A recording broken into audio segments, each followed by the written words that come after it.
साम्राज्य न्यूज, सामान्यांचा असामान्य आवाज। पंढरपूर तालुक्यातून वाहणाऱ्या चंद्रभागा नदीपात्रामध्ये वाळू तस्करांची अहोरात्र जत्रा भरत आहे।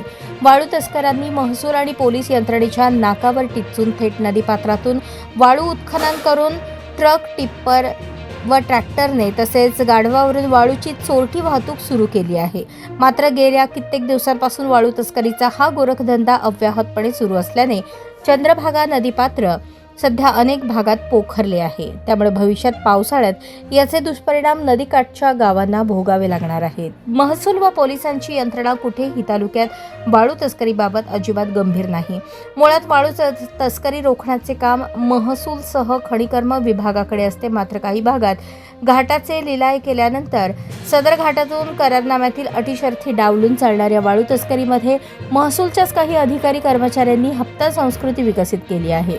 त्यामुळे महसूलची अघोषित एनओसी वाळू तस्करीसाठी मिळताच त्या भागातील पोलीस यंत्रणेलाही मॅनेज करण्याचे प्रकार घडले। इतकेच काय तर खनिकर्म विभागाच्या भरारी पथकातील कर्मचाऱ्यांपर्यंत सेटिंग लावण्याचे प्रकार तस्करांनी केले। आरटीओच्या पथकांनाही प्रसाद देण्याचे मासिक सूत्र ठरवले। एकंदरीत वाळू तस्करीचा हा गोरखधंदा अगदी यंत्रणांच्या छुप्या पाठबळातून चालतो आहे।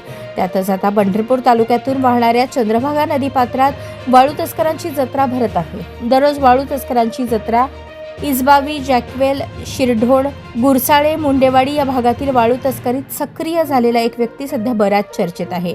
पोलीस दलात सिंगम अधिकारी म्हणून ज्यांचे नाव घेतले जाते त्याच अधिकाऱ्याचे हा वाळू तस्कर सर्वत्र नाव सांगत असल्याचे या भागातील काही नागरिकांनी सांगितले।